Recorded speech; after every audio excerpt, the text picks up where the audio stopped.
द्वन्द्वातीतं गगनसदृशं तत्त्वमस्यादिलक्ष्यम् एकं नित्यं विमलमचलं सर्वधी साक्षिभूतम् भावातीतं त्रिगुणरहितं सद्गुरुं तन्नमामि सद्गुरुं तन्नमामि। पुनः सद्गुरुदेव भगवान के श्री चरणों में सादर सतत नमन करते हुए मैं आज भजन के लिए आदरणीय गुरु बहन श्रीमती सीमा अग्रवाल जी से सादर निवेदन करता हूं कि वे एक भजन प्रस्तुत करने की कृपा करें। जय गुरुदेव। जय गुरुदेव। गुरुर्ब्रह्मा गुरुर्विष्णु गुरुर्देवो महेश्वरा गुरुर्साक्षात् परब्रह्म तस्मै श्री गुरुवे नमः। तस्मै श्री गुरुवे नमः। आज शुक्रवार का दिन है तो मैं माँ पे एक छोटा सा भजन प्रस्तुत करती हूँ।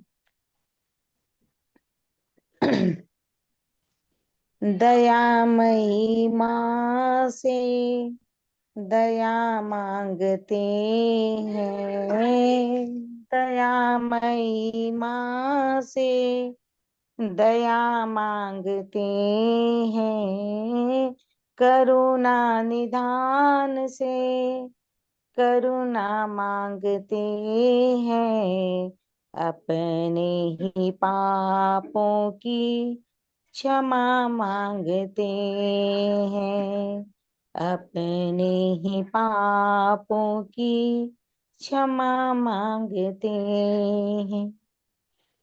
किए माँ मैंने अपराध भारी, किए माँ मैंने अपराध भारी, दुखाया तुम्हारा मन बारंबारी, दुखाया तुम्हारा मन बारंबारी, ग्लानि हृदय से क्षमा मांगते हैं, ग्लानि हृदय से क्षमा मांगते हैं, अपने ही पापों की क्षमा मांगते हैं। प्रेम से निहार के देखती हो हर दम, प्रेम से निहार के देखती हो हर दम, ये भूल मूरख पापी बने हम, ये भूल मूरख पापी बने हम, खुशी हो तुम्हारे मुख पे कर्म हो सारे अब, खुशी हो तुम्हारे मुख पे कर्म हो सारे अब, ऐसे भाग्य की कृपा मांगते हैं, ऐसे भाग्य की कृपा मांगते हैं। दयामयी माँ से दया मांगते हैं, अपने ही पापों की क्षमा मांगते हैं, अपने ही पापों की क्षमा मांगते हैं।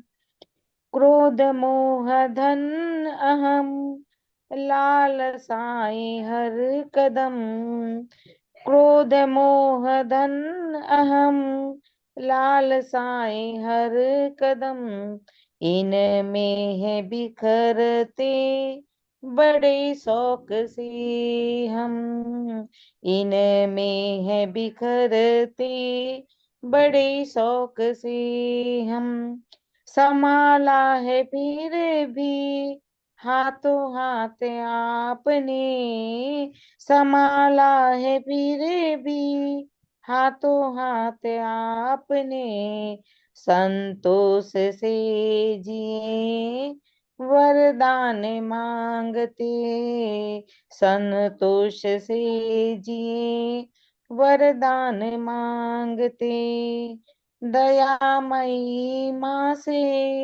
दया मांगते हैं, करुणा निधान से करुणा मांगते हैं, अपने ही पापों की क्षमा मांगते हैं, अपने ही पापों की क्षमा मांगते हैं, अक्षम्य पापों की क्षमा मांगते हैं, अनगिनत पापों की क्षमा मांगते हैं। जय गुरुदेव। जय गुरुदेव, जय गुरुदेव।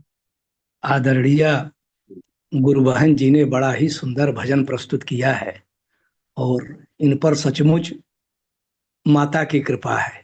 नवरात्र के समय एक भजन इन्होंने प्रस्तुत किया था जो सुनने के बाद उसी में मन भाव डूब गया था, और आज फिर इन्होंने माता का भजन प्रस्तुत किया है और दयामयी माँ से दया मांगने के साथ साथ अपने जीवन में जो भी भूल हो जाए उसके लिए क्षमा मांगते हुए पूर्ण रूपेण समर्पण का भाव इन्होंने प्रस्तुत किया है।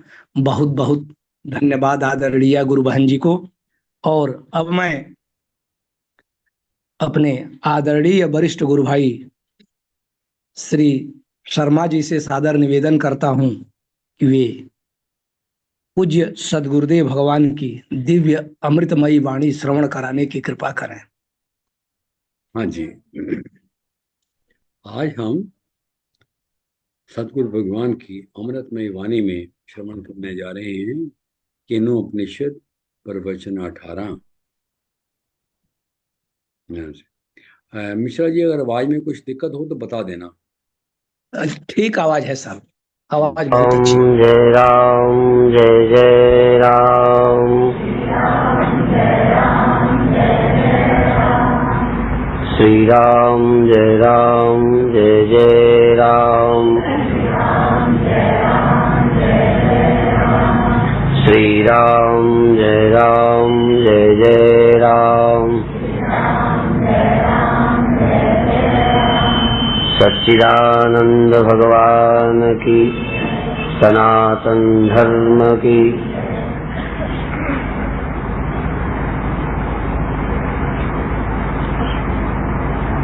आज सायंकाल की सभा में एक चर्चा की थी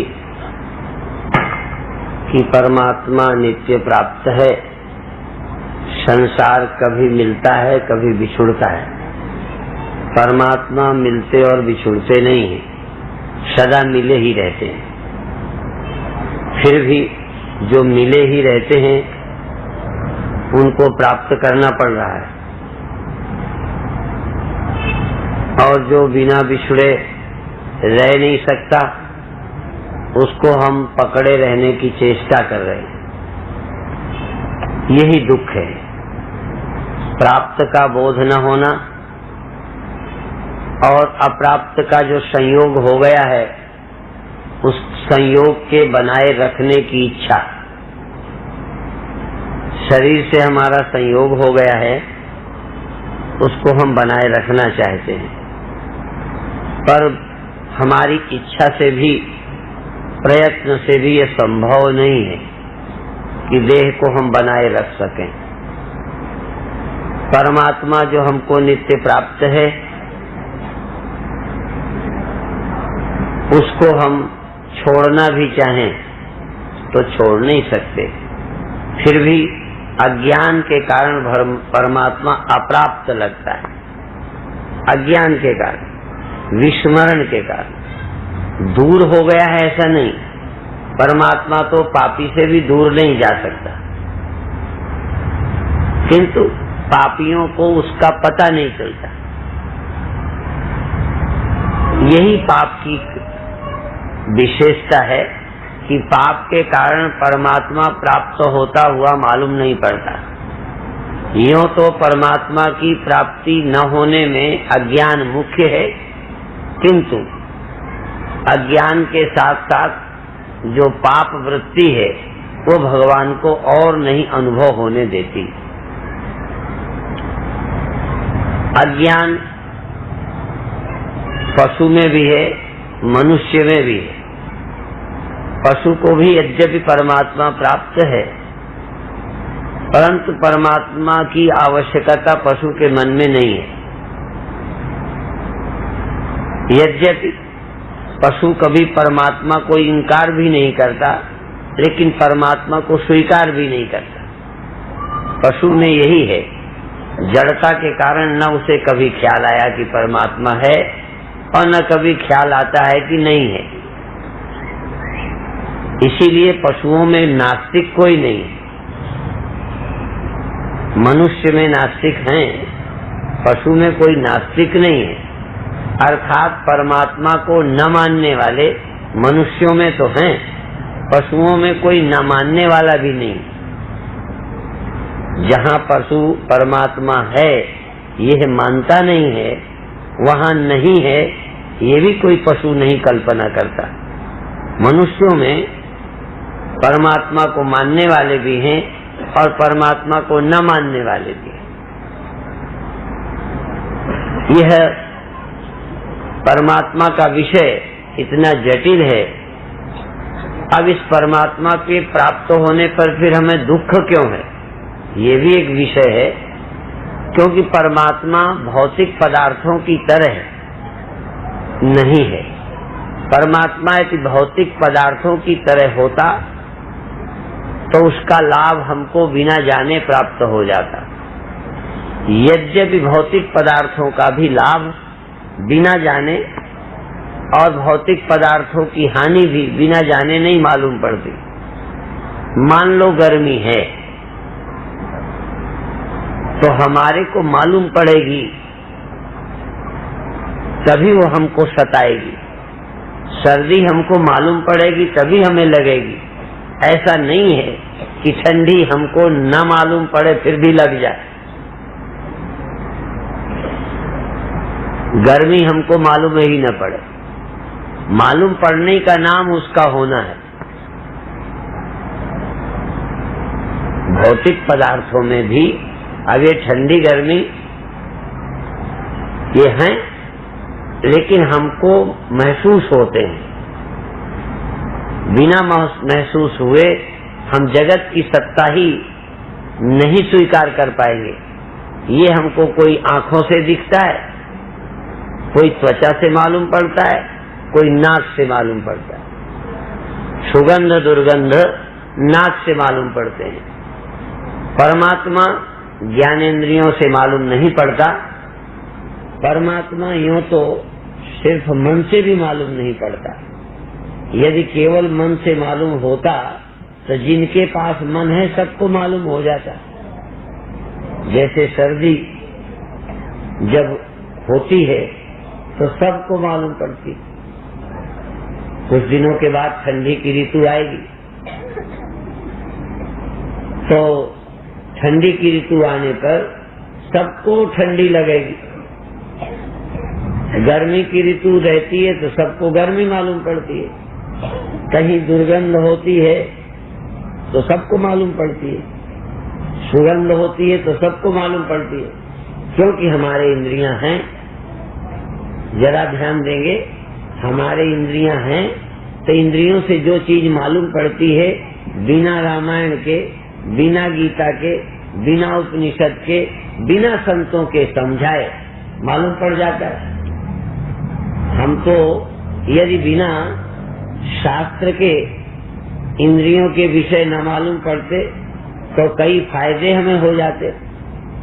गर्मी की ऋतु होती, ठंडी की ऋतु होती, जब तक गीता उपनिषद रामायण न पढ़ते हमको ठंडी न लगती, बहुत अच्छा रहता। गरीब लोग बड़े खुश होते कि अच्छा है गीता नहीं पढ़ेंगे तो ठंडी नहीं लगेगी। पर ठंडी ऐसी चीज है कि आप कहीं किसी से न जानकारी में, ठंडी की जानकारी अपने आप हो जाती है, गर्मी की जानकारी अपने आप हो जाती है। देहरादून वालों को होती है कि नहीं होती? गुरुओं से पूछना पड़ता होगा। जब तक गुरु न बताएंगे, संत न बताएंगे, आप किसी के चेला मन न बनेंगे, तब तक ठंडी का पता बोलो तो अपने आप चल जाता है। ये भगवान के लिए गुरु की क्यों जरूरत पड़ती है? क्यों? क्योंकि परमात्मा इंद्रियों का विषय नहीं है। नहीं तो जैसे इंद्रियों के अन्य विषय मालूम पड़ जाते हैं, ऐसे ही परमात्मा मालूम पड़ जाते हैं। जब कभी दुख होता है तब दुख आपको मालूम पड़ जाता है, सुख आपको मालूम पड़ जाता है। सुख और दुख का अनुभव भी आपको मन के द्वारा सहज हो जाता है। कोई हानि है, कोई और चीज है, तो मन के तल पर जो चीजें हैं वो भी मालूम पड़ जाती। आपका मन शांत नहीं है, दुखी है, ये मालूम पड़ता है। परमात्मा मालूम नहीं पड़ता, इसलिए परमात्मा मन का भी विषय नहीं है। 5 ज्ञानेंद्रियों का विषय नहीं, मन का नहीं। इसलिए परमात्मा कैसे मालूम होगा? यूं तो कई लोग कहते हैं वो बुद्धि का भी विषय नहीं है। विचार सागर का एक दोहा यह बताता है, और उपनिषद भी ये बताते हैं, यन मनसा न मनुते एनाहुर मनोमतम तदेव ब्रह्मत्वं विद्धि नेदम यदिदम उपासते।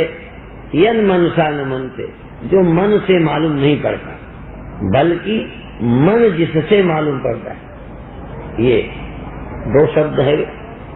मन से जो मालूम नहीं पड़ता, बल्कि मन जिससे मालूम पड़ता है। यन मनसा न मनते एन आहु मनोमतम तदेव ब्रह्मत्वं विद्धि नेदम यदिदम उपासते। ब्रह्म को यदि जानना है तो सूत्र बता दिया, विधि। आज अभी नहीं जानना, पर विधि आज सीख लो। जानने का काम कल करेंगे, अभी तो कई दिन बाकी है। आज यदि ब्रह्म मिल जाएगा तो फिर कल क्या करोगे? नहीं समझ में आया? इसलिए ब्रह्म आज नहीं है, अभी कल मिलेगा। लेकिन ब्रह्म कैसे मिलेगा, ब्रह्म के पाने का तरीका क्या है? वो इंद्रियों से नहीं मिलेगा, वो मन से नहीं मिलेगा, और इंद्रियों से मालूम भी नहीं पड़ेगा। न मिलेगा न मालूम पड़ेगा। एक बात और बता दें, हमारे यहाँ मिलना और मालूम पड़ना एक ही चीज है। मालूम पड़ना और मिलना ये 2 बातें अलग अलग नहीं। ठंडी जब आपको मालूम पड़ेगी तब मिल जाएगी, तब मालूम पड़ेगी कि बिना मिले मालूम पड़ेगी? बोलो क्या नियम है आपके यहाँ देहरादून का? ठंडी जब मिलती है तब मालूम पड़ती है, जब मालूम पड़ती है तभी समझो मिल गई। क्या है ठंडी के मिलने का नियम?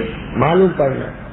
गर्मी मिल गई अर्थात मालूम पड़ने लगी, समझो मिल गई। एक दिन में कई बार 2-2, 3-3 बार मिल जाते हैं। कभी लगता है फिर गर्मी, कभी लगता है गर्मी खत्म हो गई, हवा चलने लगी तो गर्मी कम हो गई। माने कम हो जाने का भी पता चलता है। पता चलता है, इसी से लगता है कम हो गई। और कोई हमारे पास नपना नहीं है। इनके होने का नपना मालूम पड़ना, और इनके न होने का न मालूम पड़ना, बस। तो ब्रह्म मालूम पड़े तो समझो मिल गया, न मालूम पड़े समझो नहीं मिला। इसीलिए सुमिरो, सुमिर सुमिर सुख पाओ। यदि ब्रह्म का सुमिरन करोगे बस सुमिरन हुआ समझो मिला। इसीलिए कहते हैं याद है तो आबाद है, भूला तो बर्बाद है। यदि भगवान स्मरण में आ जाएं तो समझो मिल गए। मिल गए क्या पहचान? स्मरण हो तो समझो मिल गए। और अलग से कोई ब्रह्म रहता नहीं जो मिले। इसीलिए अभी अभी जो सूत्र बता रहे थे, यन मनसा न मनुते, मन से जो मालूम नहीं पड़ते। ब्रह्म कौन? जो मन से मालूम नहीं पड़ता। फिर क्या है ब्रह्म? कहें जिससे मन मालूम पड़ता है, तदेव ब्रह्म, वो ब्रह्म। अब तुम क्या चाहते हो, मन से ब्रह्म मालूम पड़े या ब्रह्म से मन मालूम पड़े?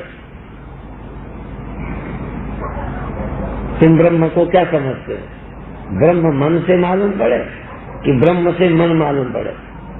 उपनिषद तो ये कहता है, देखो उपनिषद, जो विश्व में इस धरती पर सबसे पहले जिसने ब्रह्म की चर्चा की है, जिसने ब्रह्म शब्द दिया है, क्योंकि गुरबाणी तो बाद में आई है, ये बुरा मानने की बात नहीं है, तो सब कोई मानेगा। विश्व का हर समाज मानता है कि वेद पहले थे, गुरबाणी बाद में, वेद पहले थे, गीता बाद में, वेद पहले थे, रामायण बाद में, वेद पहले थे, ये संत बाद में हुए हैं, शंकराचार्य बाद में, वेद व्यास बाद में, ये सब बाद में हुए हैं, वेद पहले थे। और जिसने परमात्मा की चर्चा की है धर्म की, बाद में तो सुन सुना के नए नए मत बने, किसी ने उसमें थोड़ा नयापन कह दिया, कोई ने बदल के कह दिया, ये सब बाद में जन्मे। परमात्मा की सबसे पहले यदि चर्चा किसी ने की है तो उस वेद ने की, इसमें कोई आपत्ति की बात नहीं है। वेद के पहले कोई बताए कि फला ग्रंथ ने कोई भगवान की चर्चा की है। मान लो हम देहरादून में आके कथा करते, हमसे पहले कोई ना आया होता, फिर हमारे प्रवचन में से ही कोई बाल में खाल, खाल में बाल वो भी निकाले जाते हों, निकाल निकूल कर कोई नई बात कहता, तो क्या है? ये कोई पक्षपात की दृष्टि से मैं नहीं कह रहा, मैं किसी मजहब की दृष्टि से नहीं कह रहा। परमात्मा के विषय में सबसे प्रामाणिक यदि कोई बात है तो उपनिषद है, रामायण भी नहीं। रामायण तो बाद में, और रामायण तो वेद की अनुयायी है। वेद के पीछे थोड़ा सा कुछ मन का, जैसे रामायण में खुद ही एक श्लोक बोलता है, नाना पुराण निगमा गम सम्मतम यद। ये रामायण की, रामायण क्या है? रामायण में क्या कहा है? उन्होंने कहा हमने, रामायण ने कहा हमने क्या कहा? हाँ बताओ। नाना पुराण निगमा गम सम्मतम यद, इससे सिद्ध होता है रामायण तो इनके बाद बनी, क्योंकि रामायण जिक्र कर रही है, गुरबाणी में भी वेद का जिक्र आता है। एक जगह आता है कि वेद झूठे नहीं है, वेद झूठे नहीं है, झूठा है जो नहीं विचारता। तो वेद जो है पहले था। रामायण के लेखक कवि कहते हैं, नाना पुराण निगमा गम सम्मतम यद रामायणे निगदितम क्वचिदन्यतोपि। अब ये रामायण ये भी कहती रामायणे निगदितम, कुछ रामायण में भी कहा गया है, ये रामायण कहती है। तो इसका मतलब ये वाल्मीकि रामायण का जिक्र करती है। कौन रामायण? तुलसीकृत, माने वाल्मीकि रामायण भी तुलसीकृत रामायण के पहले बन चुकी थी। ये तो इससे ही पता चलता है। यदि खंडन भी आ गया किसी ग्रंथ में वेद का, तो खंडन करने से भी पता चलता है खंडन तो उसका किया गया जो उसके पहले था।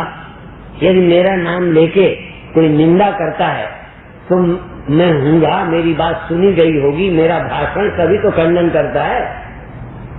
तो वेद का खंडन बताता है कि वेद इस खंडन करने वाले व्यक्ति से पहले था, इसलिए वेद से पुराना धरती पर कोई ग्रंथ नहीं है।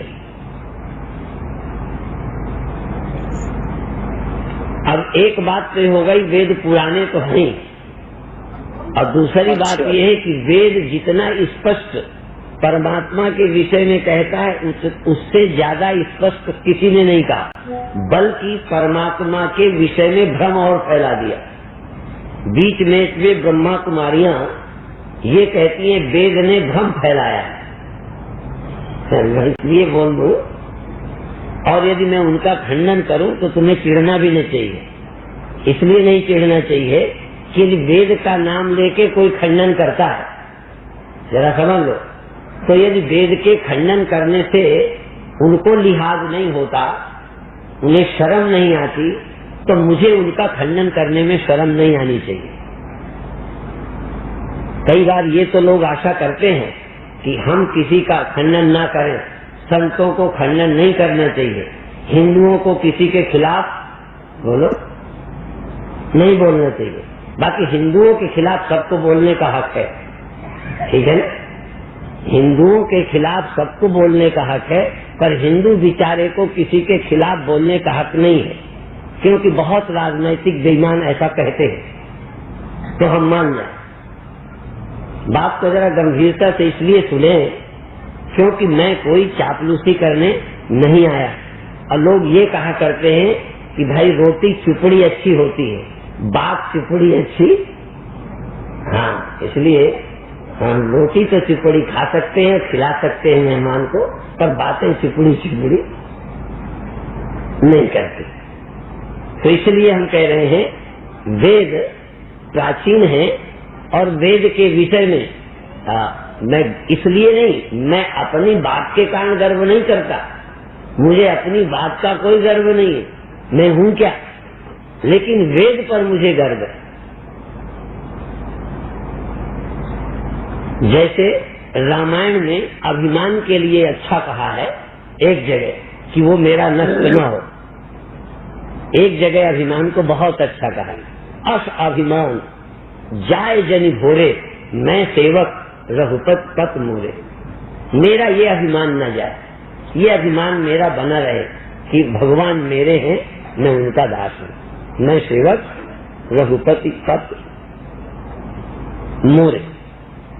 रघुपति मेरे पति हैं, राम मेरे पति हैं, मेरे मालिक हैं, मैं उनका सेवक हूँ, दास हूँ, ये मेरा अभिमान भगवान सदा बना रहे, ये अभिमान को कहा है। ऐसे ही हम कह रहे हैं कि हमारा ये अभिमान कि वेद ने परमात्मा के विषय में जितना स्पष्ट कहा है, ये मुझे आज भी गर्व है, आज भी हमको अच्छा लगता है, अभी भी वो अभिमान हमारा चूर्ण नहीं हुआ। क्यों? वो इतना सच पहले कह गए हैं कि उस पर हमको अभिमान है ही। और कभी कितने विश्व में धर्म पैदा हो जाएं, मजहब पैदा हो जाएं, ग्रंथ पैदा हो जाएं, उपनिषदों के विरुद्ध कुछ नहीं कह सकते। वाणी भी उपनिषद की पुष्टि करती है। ब्रह्म ज्ञानी और ब्रह्म की महिमा गुरबाणी करती है ना, तो ये कहाँ, ये तो पहले ही ब्रह्म की महिमा पहले ही हो चुकी है, गुरबाणी उसकी पुष्टि कर रही है। गीता क्या नई बात कहती है? गीता तो उपनिषदों से निकाली गई। आप देखें, गीता का महात्म्य पढ़ लें तो पता चल जाएगा। गीता के महात्म्य में यही श्लोक सबने सुन रखा होगा, सर्वोपनिषदों गाओ, सभी उपनिषद जो हैं गाय हैं, सर्वोपनिषदों गाओ, गोब्धा गोपाल नंदन, दुहने वाले गोपाल नंदन कृष्ण भगवान, कृष्ण भगवान दुहने वाले हैं। किसको? उपनिषदों को। उपनिषद गाय हैं, उपनिषदों को दुहने वाले कृष्ण भगवान हैं। पर दूध दुहने के समय तो बछड़ा चाहिए, बछड़ा जब छोड़ा जाता है तो गैया दूध उतार देती है। कहीं बछड़ा कौन है? कहने अर्जुन, पार्थो वत्स, अर्जुन बछड़ा है। वो एक एक बार यूं सूखा मारता जाता है, वो दूध उतरता जाता है, भगवान दूध दूध के गीता देते जा रहे हैं। जब दूध घट जाए, कभी कभी जब बछड़ा छोड़े उतारती है, दूहने लगो तो फिर समेट जाती है, तो बछड़ा फिर छोड़ो। कई बार पूरा दूह के बछड़ा छोड़ दो, आप सब दूह लो, बछड़ा छोड़ो, देखो थनों पर फिर आ जाएगा। तो भगवान ने पूरा दूह लिया, लगा दूध खत्म, पर अर्जुन ने फिर खूंटा मारा, फिर पूछा, फिर निकल पड़ा। ऐसे ही प्रश्न करते गए गीता बढ़ती चली गई। तो सर्वोपनिषदो गाओ दोग्धा गोपाल नंदना पार्थो वत्सः, पार्थ तो बछड़ा है। और कहने लगे कि सारा बछड़ा थोड़ी पीता है, बछड़ा तो बेचारा पन्हाने का काम करता है, इसीलिए अर्जुन कोई बहुत भला आदमी नहीं है, ज्यादा पीने को उसे भी मिला नहीं है, पन्हाने भर के लिए छोड़ा गया है, थोड़ा बहुत पी पाया बेचारा, बाकी कौन पीते हैं? सुधीर भोक्ता। जो बुद्धिमान मनुष्य है, बुद्धिमान वही उस दूध को पीने वाले हैं। आप लोग सुधीर है, बुद्धिमान है। अर्जुन तो पहनाने वाला, भगवान कृष्ण दुहने वाले, और तुम बुद्धिमान भक्त पीने वाले हो। दुग्धम गीता अमृतम महत, ये महान जो गीता है ये अमृत है, इसे खूब पियो। आप समझे? इससे ये सिद्ध हुआ कि गीता कहाँ से निकली? उपनिषद से। इसलिए मैं कह सकता हूँ कृष्ण भगवान बेईमान नहीं है। कृष्ण भगवान दूध के पैदा करने वाले नहीं है। ये गीता के जन्मदाता कृष्ण नहीं है। दूध तो उपनिषदों का है, कृष्ण की बपौती नहीं है। बुरा नहीं मानो, तुम भक्त हो, जरा कड़वे ढंग से सुन लो, पर कृष्ण के साथ मैं औरों को भी कहूंगा, मेरी भी बपौती नहीं है। जो इस देश में लोग हुए हैं, इन्होंने किसी ने भी उस सत्य का जन्म नहीं दिया। उस सत्य की चर्चा इस धरती पर उपनिषद ने की है। हम सब उनके ऋणी हैं। कोई ईमानदार ऋणी है, कोई बेईमान ऋणी है। ईमानदार हैं जो सीधा मानते हैं कि हमने वहां से लिया है। बेईमान वो हैं जो उसका नाम नहीं लेते पर लिया वहीं से। समझ में आया? सब उपनिषदों के ऋणी हैं। फिर मैं कह दूं, कोई ईमानदार है, कोई बेईमान है। किसी ने लिया तो है पर जनाना नहीं चाहते। गीता के तो एक आध श्लोक उपनिषद का ही ज्यों का त्यों लिया गया है। न जायते मृते वा कदाचिन नायम भूत्वा भविता वा न भूया। यह जो श्लोक है सीधा सीधा उपनिषद का पूरा ही ले लिया गया। लगता है जैसे थन ही रख लिया। इसलिए हम सब उपनिषदों के ऋणी हैं। ये जब से हमने इस सत्य को जनता को नहीं बताया, तब से जनता गुमराह होने लगी, मतों में विभाजित हो गई। गीता सुनने के बाद हम किसी मत में विभाजित नहीं हुए। अमृत बहन जी पधार गई, बहुत खुशी की बात है। तो हम जो चर्चा कर रहे थे, गीता पढ़कर हम उपनिषद के विरुद्ध नहीं होते, क्योंकि गीता सीधा स्वीकार करती है।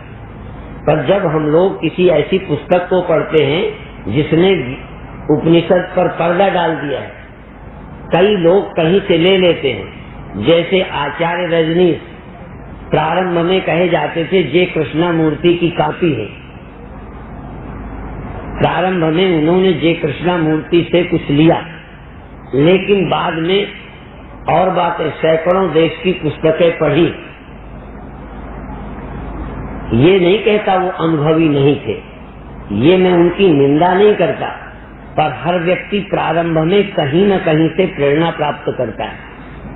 पर चालाक आदमी जहां से लेता है उसका जिक्र बिल्कुल नहीं करता। औरों का नाम भी ले लेगा, पर जहां से लेगा वहां का नाम नहीं लेगा। तो कई लोग जो खिलाड़ी होते हैं वो सत्य में पर्दा डालते हैं। हम सब अनजाने उपनिषदों के ऋणी हैं। अब जैसे आपने कभी उपनिषद नहीं पढ़े होंगे, ठीक है? अब उपनिषद नहीं पढ़े तो आप भोले हो, आपको नहीं मालूम कि हम उपनिषदों के ऋणी हैं। इसीलिए जाने अनजाने शब्द का मैंने प्रयोग किया है। जाने अनजाने हम सब उपनिषदों के ऋणी हैं। अनजाने क्यों कहता हूँ? तुम उपनिषद के ऋणी नहीं, गीता के ऋणी हो। गीता के नहीं, अपने गुरु के ऋणी हो जिससे तुमने सुना। पर तुम्हारे गुरु ने कहाँ से पढ़ा है? तुम्हारे गुरु के गुरु ने कहाँ से पढ़ा है? गुरु के गुरु ने कहाँ से पढ़ा है? तो आज तुम्हें मालूम है कि मैं तो अपने गुरु का ऋणी हूँ। हम भी अपने गुरु से प्राप्त किया, पर हमारे गुरु ने कहाँ से पाया? यदि हम ढूंढना शुरू करें तो अंत में मालूम होगा हम सब उपनिषदों के ऋणी हैं। और ये भी दुख की बात है कि ये कहने पर यदि किसी को चोट लगती हो तो बहुत दुख की बात है। और ये भी इसीलिए लगता है कि तुम्हारी अस्मिता उपनिषदों से तोड़ दी गई और के साथ जोड़ दी गई। ये दुख का कारण हो जाता है जब हमारी वहां से अस्मिता तोड़ दी गई और के साथ जोड़ दी गई। आज जो इस देश का मुसलमान है, यूं जरा समझो, वो हमारे देश का ही पूर्व हिंदू है, जिनका पूर्वज हिंदू था और वो मुसलमान बने। आज उनकी अस्मिता मुसलमान की हो गई, इसलिए जो हम हिंदू के वंशज कह दें तो उन्हें अपमान लगता है। लेकिन अपमान क्यों लगता है? क्योंकि उनकी अस्मिता हिंदू से अलग कर दी गई। ऐसी जिनकी अस्मिता ग्रंथों के माध्यम से, पुस्तकों के माध्यम से, गुरु के माध्यम से छिपा के देने के कारण, मैं उपनिषद की ही बात कहता हूँ पर मैं अपना अनुभव करके तुम्हें सुना रहा हूँ। इसलिए तुम मेरे चेले हो, उपनिषद के नहीं। और यदि मैं तुमको उपनिषद का दुश्मन बना दूं तो उपनिषद की ही बात लेकर तुम्हें उपनिषदों का दुश्मन बना सकता हूँ। और ये बहुत बड़ी बेईमानी है। इस धरती पर एक ही ग्रंथ था जिसके हम सब शिष्य हैं और वो है उपनिषद। उपनिषद का अर्थ ही होता है जो उप समीपे, जो परमात्मा के समीप बिठा देता है जीव को, वही उपनिषद है। उपनिषद का अर्थ ही है ब्रह्म विद्या। उपनिषद का अर्थ है वेदांत। वेदांत माने उपनिषद, और वेदांत का भी अर्थ यही, ज्ञान का अंतिम निष्कर्ष। तो बहुत प्रसन्नता की बात है कि हमारी वर्षा के साथ ऊपर से भी वर्षा होने लगी। और ये भी सौभाग्य की बात है कि बरसात का ख्याल रख के ही ऐसा पंडाल बनाया गया है कि आपकी कथा में बाधा न पड़े। अच्छी बात है, आप बड़े प्रेम से कथा सुनेंगे और भगवान की दया से नए लोग अब आएंगे नहीं और यहाँ वाले जाएंगे नहीं। ये भी बहुत अच्छा है। यदि मेरी कथा थोड़ी रूखी भी लगेगी तो भगवान कहेंगे अब बैठो आराम से सुनो। और जो आलसियों ने देर कर दी है, भगवान कहेंगे अब तुम आराम ही करो, काहे जाते हो, इतना लेट करके कथा में आखिर जाने का मतलब क्या है? इसलिए अब तुम बेड रूम में आराम करिए। हाँ, बेड रेस्ट। हाँ, ज्यादा बीमार को बेड रेस्ट, तो लोग अपना बेड रेस्ट करेंगे। तो हम आपसे निवेदन कर रहे थे उपनिषद की चर्चा। उपनिषद जिस ज्ञान की चर्चा करता है वो परमात्मा के ही नजदीक ले जाने वाली विद्या है। उपनिषद विद्या माने परमात्मा विद्या, ब्रह्म विद्या, जो ब्रह्म को ही बताए उस विद्या का नाम उपनिषद है। उस विद्या का नाम ब्रह्म विद्या है। उस ब्रह्म विद्या का नाम अध्यात्म विद्या है, रूहानियत की विद्या। गुरबाणी क्या है? रूहानियत की विद्या है, ब्रह्म विद्या है, ये अध्यात्म विद्या है। और भगवान कृष्ण ने कहा, क्या कहा है? अध्यात्म विद्या विद्या नाम, अर्थात सभी विद्याओं में श्रेष्ठ कौन है? अध्यात्म विद्या। अब देखो, यहाँ और विद्याएं न होती तो अध्यात्म विद्या का जिक्र नहीं होता, ये कहना ही पड़ता है अध्यात्म विद्या विद्या नाम। माने जितनी विद्याएं हैं उनमें अध्यात्म विद्या श्रेष्ठ है। क्यों? विद्याएं तो सब हैं, अंग्रेजी विद्या है, उर्दू विद्या है, हिंदी विद्या है, भाषाएं विद्याएं हैं, और साइंस भी विद्या है, भौतिक विद्या है, और ग्रह साइंस, होम साइंस, यह ग्रह विज्ञान विद्या है। ये सब विद्याएं हैं। स्वास्थ्य ये विद्या है, स्वास्थ्य का विज्ञान है। ऐसे ही अध्यात्म भी एक विज्ञान है, परंतु सभी विज्ञानों में अध्यात्म विज्ञान श्रेष्ठ विज्ञान है, क्योंकि उससे व्यक्ति का उत्थान होता है, उद्धार होता है, मोक्ष होता है, अभय प्राप्त करता है। और सभी विज्ञान भी काम के हैं, ये मत समझिए काम के नहीं है। ये जरा ध्यान रहना चाहिए। क्या घर की विद्याएं पढ़ने की नहीं है? ये काम की नहीं है, हैं? ये साइंस न होती तो तमाम चीजें आज न होती। ग्रह विज्ञान, होम साइंस, ये भोजन आदि का विज्ञान बनाना कैसे क्या, ये भी विज्ञान है, ये भी विद्या है। सभी विद्याओं की आवश्यकता है, यहाँ विद्याओं का खंडन नहीं है, परंतु गीता ये कहती है कि भाई सभी विद्याओं में अध्यात्म विद्या वास्तविक विद्या है, जिस विद्या के द्वारा आदमी कर जाता है। एक जगह इसी के लिए एक वचन आता है, विद्या या विमुक्तये। विद्या किसे कहते हैं? जो मुक्ति दे दे, जो मुक्ति देती है वही विद्या है। तो आप लोग इस उपनिषद विद्या को प्राप्त करें। उपनिषद विद्या बहुत ऊंची विद्या है और गीता उपनिषद विद्या है, गुरबाणी उपनिषद विद्या है, रामायण भी उपनिषद का कुछ अंश है, कुछ और भी है। तो कुछ और भी ये हक है, यदि हम उपनिषद विद्या रखें उसके साथ वर्तमान परिस्थिति को भी जोड़कर कुछ बताएं, बुरी बात नहीं है। ये हर ग्रंथ की अपनी विशेषता है, ये हर गुरु की अपनी खूबी है कि उपनिषद विद्या को भी ले लिया, वर्तमान में जैसी परिस्थिति थी उन परिस्थितियों के अनुसार और भी कुछ बताया। ये बहुत अच्छी बात है। अब हम जब उदाहरण देते हैं, बोलते हैं, तो वर्तमान देश का जिक्र भी आ जाता है, वर्तमान संस्कृति की बुराइयां आ जाती हैं, वर्तमान सभ्यता में जो कमियां लग रही हैं उनके भी बीच में चर्चा कर देते हैं। तो ये तो करेंगे, ये तो वर्तमान को देखकर करते हैं, पर उपनिषद तो हमारी पूर्व विद्या है जिसको हम पढ़ते, सुनते, समझते आए हैं। तो उपनिषद परमात्मा के विषय में क्या कहते हैं, अपनी बात पर फिर आ जाए। यन मनुषा न मनुते, उपनिषद कहता है यन माने जो मन से मालूम नहीं पड़ते। भगवान कौन, ब्रह्म कौन, जो मन से नहीं मालूम पड़ते, बल्कि मन जिनसे मालूम पड़ता है वो है ब्रह्म। पहचान सीधी। अच्छा बताओ, मैं चलो सिर खोल लेता हूँ। ये देखो, ये आपको मालूम पड़ता है। आंखें क्या होती है? रुमाल।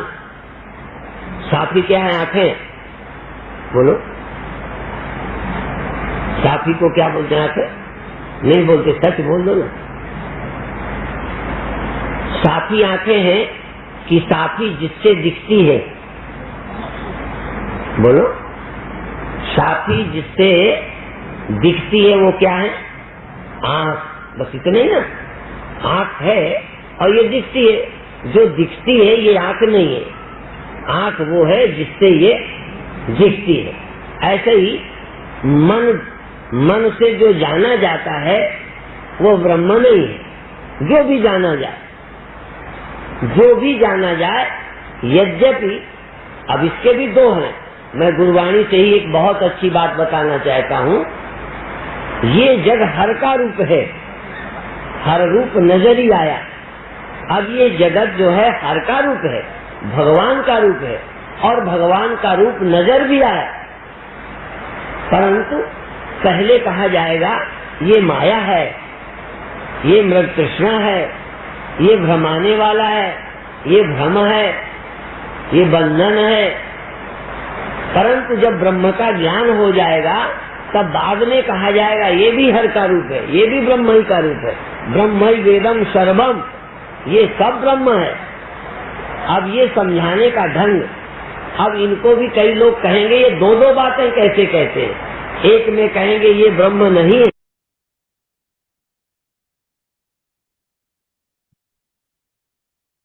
जय गुरुदेव। जय गुरुदेव। अभी ये प्रवचन अभी सिर्फ 8-9 मिनट का बाकी था, लेकिन हमें रोकना पड़ा। प्रवचन तो बहुत अच्छा है, लेकिन इसके साथ अभिव्यक्ति भी बहुत जरूरी है। अभिव्यक्ति को, ताकि स्नेहलता जी व्यक्ति प्रॉपर तरीके से दे सके, इसलिए थोड़ा पहले बंद करना पड़ा है। और बाकी आपने देख सुनना हो तो खुद सुन सकते हैं इसको, अभिव्यक्ति पूरे पे होगी। हाँ जी, जय गुरुदेव। जय। अब मैं बिना किसी भूमिका के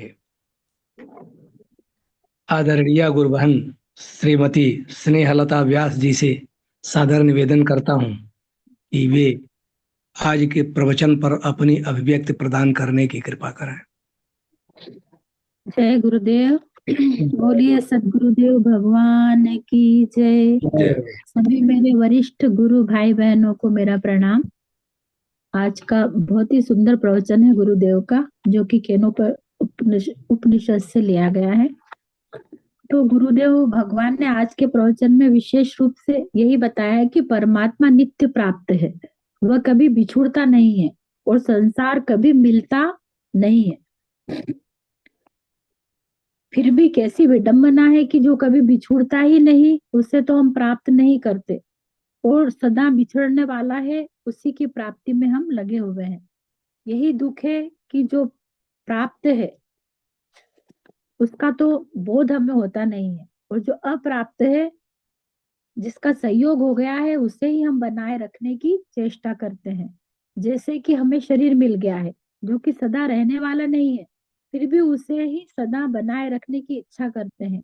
यही अज्ञानता है। जो नित्य प्राप्त परमात्मा है, हमारा अपना आपा है, जिसे चाह कर भी छोड़ नहीं सकते, फिर भी हम उसे भूले बैठे हैं।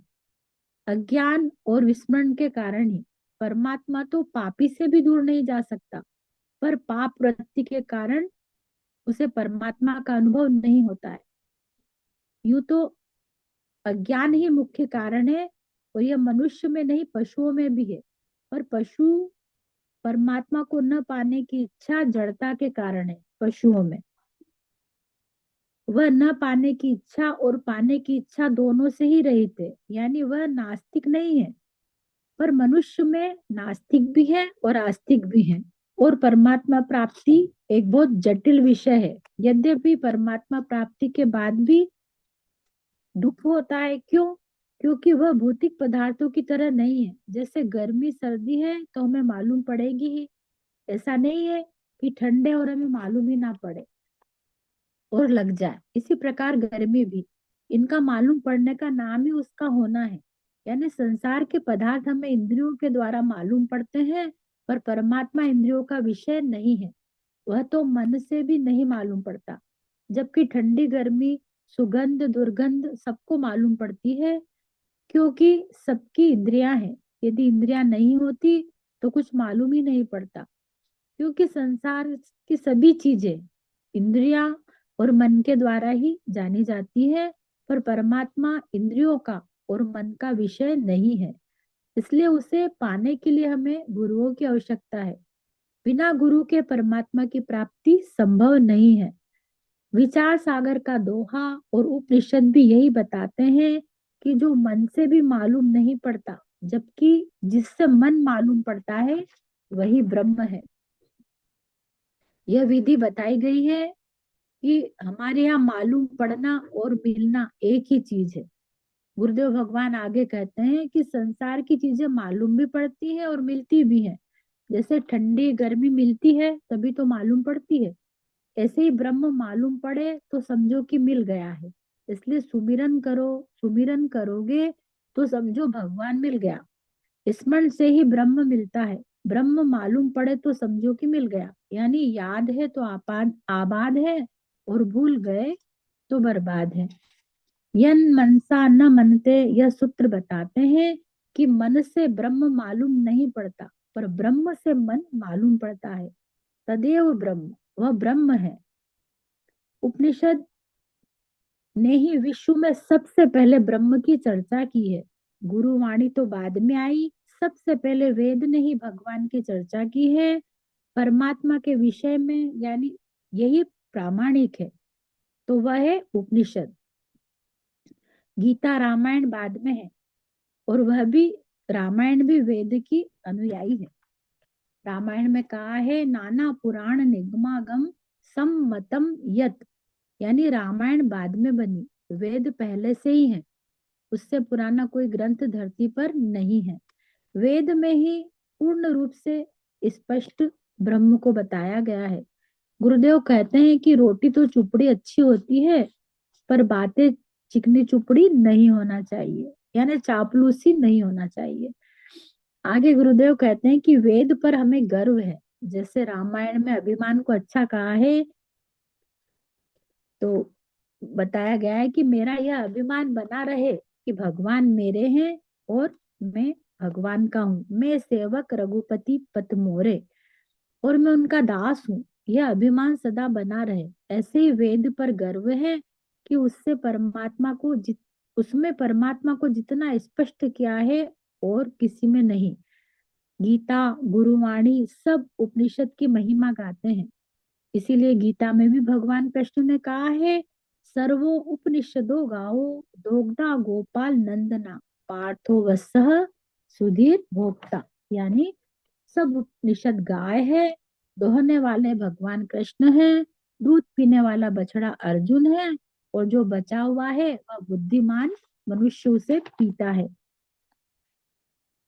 गीता अमृत है। इससे यह सिद्ध हुआ कि गीता उपनिषद से निकली है, यानी गीता रूपी दूध ज्ञान उपनिषद से ही निकला है।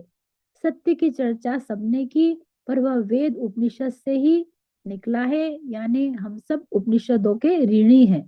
गीता का एकाध श्लोक तो पूरा ही वैसा का वैसा ही ले लिया गया है, न जायते म्रियते वा कदाचिन न यायम भूत्वा न भवित न भूयात। यानी गीता भी सीधा स्वीकार करती है, हर व्यक्ति प्रारंभ में कहीं ना कहीं से ज्ञान लेता है। जैसे आचार्य रजनीश का कहते हैं कि प्रारंभ में जय कृष्णामूर्ति की कॉपी है, ऐसा कहा जाता है, पर बाद में उन्होंने सैकड़ों पुस्तकें पढ़ी और अपने अनुभव बताए। यानी जाने अनजाने हम सब उपनिषदों के ही ऋणी हैं, क्योंकि हमारे गुरुओं से जो हमने पाया है वो भी उपनिषद से ही लिया गया है। आगे गुरुदेव ने बताया कि मुसलमान के पूर्वज हिंदू ही थे, बाद में ये मुसलमान हो गए, पर यदि उनको ऐसा कहा जाए तो उनको अच्छा नहीं लगता है, क्योंकि उनने अपनी अस्मिता अलग कर ली है। यानी इस धरती पर एक ही ग्रंथ था और वह था उपनिषद, जो परमात्मा के समीप समीप बिठा देता है, वही है उपनिषद। उपनिषद का अर्थ है ब्रह्म विद्या, वेदांत, और वेदांत का अर्थ है वेद का ज्ञान का अंतिम निष्कर्ष, यानी वेद का सार। उपनिषद विद्या यानी परमात्म विद्या, ब्रह्म विद्या, जो ब्रह्म को ही बताए वही अध्यात्म विद्या है। भगवान कृष्ण ने भी कहा है, सब विद्याओं में श्रेष्ठ अध्यात्म विद्या है। क्यों? क्योंकि विद्याएं तो बहुत है, पर सब विज्ञानों में अध्यात्म विज्ञान श्रेष्ठ है, क्योंकि उससे व्यक्ति का उद्धार होता है और वह अभय को प्राप्त करता है। वैसे बाकी विद्याएं भी काम की है, बेकार कोई भी नहीं है, तो सभी विद्याओं का भी अपना अपना महत्व है, पर सब विद्याओं में अध्यात्म विद्या सर्वश्रेष्ठ है, क्योंकि उसी से हमारी मुक्ति होती है। गीता, रामायण, गुरुवाणी सब में उपनिषद अध्यात्म विद्या ही है। उपनिषद कहता है, जो मन से मालूम नहीं पड़ता, यानी जिससे मन मालूम पड़ता है वही ब्रह्म है। गुरुदेव जी साफी का उदाहरण देकर समझाते हैं कि साफी जिससे दिखती है वह आंख है, ऐसे ही मन से जो जाना जाता है वह ब्रह्म नहीं है, जिससे मन जाना जाता है वही ब्रह्म है। गुरुवाणी में कहा है, यह जगत हर का रूप है, हर रूप नजर आया। भगवान का रूप है जो नजर भी आता है, पर पहले उसे माया बंधन बताया है, पर ज्ञान होने पर सब कुछ ब्रह्म ही है। ब्रह्मेव वेदम सर्वम, सब वही है, यही बात समझने की है। इसलिए पहले नहीं बताया जाता कि तुम ब्रह्म हो, क्योंकि अभी तुम शरीर को ही मैं मानते हो और अपने को मरने और जन्मने वाला मानते हो, जबकि ब्रह्म तो मरता ही नहीं और ना ही जन्मता है। इसलिए ज्ञान होने के बाद ही कहा जाता है कि तुम ब्रह्म हो। ब्रह्म के लिए कहा है, ब्रह्म निरंजन है, किसी का पैदा किया गया नहीं है, किसी के द्वारा स्थापित नहीं किया गया है। थापा ना जाए कीता ना होए, आप ही आप निरंजन सोए। यानी जैसे सब जगह बिल्डिंगों का निर्माण हुआ है, भले ही हमने सब बिल्डिंगों को बनाते नहीं देखा, पर कुछ को तो बनते देखा है, इसलिए समझ में आ गया कि सभी बिल्डिंग बनाई गई है। ऐसे यह संसार भी किया हुआ है, भगवान के द्वारा बनाया गया है। एक ओमकार कर्ता पुरुष वह परमात्मा ही करता है, जैसे मनुष्य का पिता मनुष्य होता है, वैसे ही मान लो कि भगवान का पिता तो भगवान ही होगा, यानी भगवान ही सबका परम पिता है, उसका कोई पिता नहीं होता। यानी मनुष्य यदि पुत्र है तो निश्चित ही उसका कोई पिता होगा ही होगा। जो किसी का पुत्र नहीं होता वही परम पिता है। जैसे शिव जी स्वयंभू है, जबकि राम कृष्ण आदि का पिता है, पर शिव जी का कोई पिता नहीं है। ऐसे ही परमात्मा का भी कोई पिता नहीं है, वह किसी का पुत्र नहीं है, बल्कि सारी सृष्टि उसी से हुई है, इसलिए वह परम पिता है। इस प्रकार गुरुदेव भगवान ने इस प्रवचन के माध्यम से वेद उपनिषदों की महिमा का वर्णन किया है, और वह परमात्मा कौन है, कैसा है, उसको पूरी तरह स्पष्ट किया है, और हमें समझाने का प्रयास किया है कि वास्तव में तुम भी वही हो, तुम्हारा वास्तविक स्वरूप भी ब्रह्म ही है। जय गुरुदेव। जय गुरुदेव। आदरणीय गुरु बहन जी ने बड़ी ही सुंदर अभिव्यक्ति प्रदान किया है और प्रवचन के हर बिंदुओं को स्पष्ट किया है। अब मैं आदरणीय गुरु भाई श्री राम अवतार गुप्ता जी से सादर निवेदन करता हूं कि आज के प्रवचन पर 2 शब्द कहते हुए समयानुसार समापन करने की कृपा करें। जय गुरुदेव भाई साहब। जय गुरुदेव, जय गुरुदेव। आज गुरुदेव ने मुख्य रूप से ये बताया कि हमें गर्व होना चाहिए कि हम उपनिषदों के ज्ञान के को अपनी धरोहर के रूप में जानते हैं। उपनिषदों का ज्ञान हमारी धरोहर है, और वेद सबसे प्राचीन ग्रंथ हैं जिनका निष्कर्ष उपनिषदों में बताया गया है। जहां कहीं भी ब्रह्म के बारे में बताया गया है वो मूल रूप से उपनिषदों से ही आया है। यद्यपि बहुत सारे विद्वान, बहुत सारे गुरु लोग ये मानते नहीं हैं, ये जताते नहीं हैं कि हम उपनिषदों पर आधारित ज्ञान बता रहे हैं, लेकिन कहीं ना कहीं जो कुछ भी कोई ब्रह्म के विषय में बताता है वो उपनिषदों से ही आया है। इस बात पर गुरुदेव कहते हैं कि किसी को हो न हो, लेकिन हमें गर्व है कि हम उन उपनिषदों के वंशज हैं, उस ज्ञान के वंशज हैं जो आगे बढ़ा रहे हैं उस परंपरा को और आगे।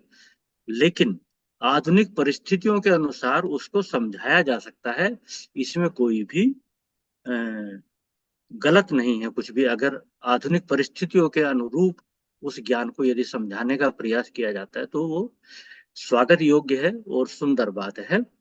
इतना ही कहकर मैं अब, चूंकि समय की धारा भी आप पहले ही शिखर को स्पर्श कर चुकी है, इसलिए अब जैसा कि आदेश हुआ है तो मैं समापन की ओर चलता हूं। गुरुर्ब्रह्मा गुरुर्विष्णु गुरुर्देवो महेश्वरः गुरुर्साक्षात् परब्रह्मा तस्मै श्री गुरुवे नमः। ध्यानमूलं गुरुमूर्ति पूजामूलं गुरुपदम् मन्त्रमूलं गुरुर्वाक्यं मोक्षमूलं गुरुकृपा। सर्वे भवन्तु सुखिनः, सर्वे सन्तु निरामया, सर्वे भद्राणि पश्यन्तु मा कश्चित् दुःख भाग् भवेत्। बोलिए सद्गुरुदेव भगवान की जय जय आज के आनंद की जय जय। नमो नारायण। नमो नमो नारायण। नारायण। नमो नारायण, नमो नारायण, नमो नारायण जी, नमो। नमो नारायण।